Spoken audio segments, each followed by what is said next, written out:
published 1701 est. The 16th of December 2017 updated 1701 est. The 16th of December 2017 Bancroft Monday Thursday. ITV rating Feud Bette and JoanSaturday. BBC Two rating the four-part police thriller Bancroft was intended for ITV Encore but was hastily promoted to ITV proper when the Hatton Garden heist drama starring Timothy Spall was suddenly removed from the schedules without explanation. Perhaps it was stolen. Did the burglars enter through the lift shaft? This was good news for Bancroft, as no one in their right mind has ever said, "I wonder what's on ITV Encore tonight," and I would dearly like to say it was good news for us, given it offered a female drive-in drama rather than the usual male one, but the implausibilities were mind-blowing. For instance, if you were after someone's DNA, would you pinch a mug they just used, or would you go after their son's semen? Go after the semen, because having with someone expressly for that purpose is less of a faff.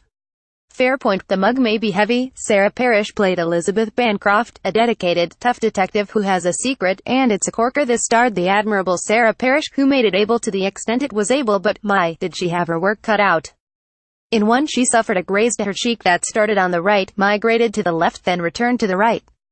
I don't know how ITV Encore brands itself, but the channel where all the continuity people are asleep on the job could do it. Anyway, Parrish played Elizabeth Bancroft, a dedicated, tough detective who has a secret, and it's a corker. 27 years earlier, the young woman was stabbed 18 times in a vicious murder that, as we saw in flashbacks, Bancroft, then a WPC, had committed prior to getting the case closed down, but a rookie detective, Catherine Stevens Faye Marseille, has been charged with reopening cold cases and now she's sniffing around. The tension was all in Bancroft keeping one step ahead, and if that meant pushing her former boss off a cliff, so be it. Thus she proved herself deranged in the manner of DCI Rose Huntley from Line of Duty, but without the stinky arm. Just that migrating graze, which could be anywhere now. A forehead, a buttock cheek, gone for milk. Aside from the cliched dialogue, we will find out who did this to her. This was truly an implausibility bonanza. There's a break-in at a major police forensics facility, but no one then looks at the CCTV footage. There's a police shooting and no investigation. Wouldn't the father of Laura, the victim, have said something about Bancroft being a friend of Laura's husband?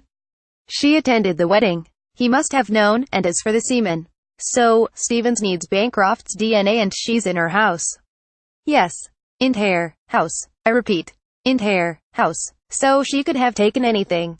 A lipstick, a towel, an item from the laundry basket, an unwashed mug, a hair from her hairbrush.